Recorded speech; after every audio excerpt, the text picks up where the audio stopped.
அதே நேரத்தில் பெண்களை பற்றின சில செய்திகள்லாம் கேட்கும் போது உண்மையிலேயே மனசு பதறுது, கண்ணு கலங்குது, அதை கண்ட்ரோல் பண்ணவே முடியல. ஏன்னா நடக்கிற கொடுமைகள்லாம் யாருக்குங்க? நம்ம குடும்பத்தை சேர்ந்தவங்க தானே, எப்படி மனசு பதறாமல் இருக்கும்? அதனால பெண்களுக்கு எதிராக இதெல்லாம் ஏன் நடக்குது, எதுக்கு நடக்குதுன்றது மற்றவங்க மாதிரி ரீல்ஸ்லையும் இன்ஸ்டாலையும் தேடிட்டு இருக்க முடியாது. ரியாலிட்டியை புரிஞ்சுக்கணும்.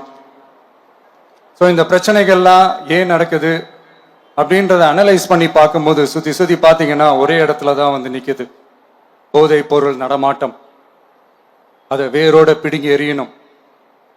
இது வந்து 2026 போன மாதம் மே மாதம் 10ஆம் தேதி இந்த பிரச்சனை புதுசாக முளைச்சி வந்துடல. இது பல வருஷமாக இருக்கிற பிரச்சனை. பல வருஷமாக இதை கண்டுக்காமல் விட்டது தான் அந்த வேர் இவ்வளோ ஆழமாக பரவி இருக்குது. இதை பல வருஷமாக கண்டுக்காமல் விட்டது யாருன்றது நான் சொல்லி தான் உங்களுக்கு தெரியணும்னு அவசியம் இல்லை, அது உங்களுக்கே நல்லா தெரியும். இப்போ அதை பற்றி பேசியும் பிரயோஜனம் இல்லை.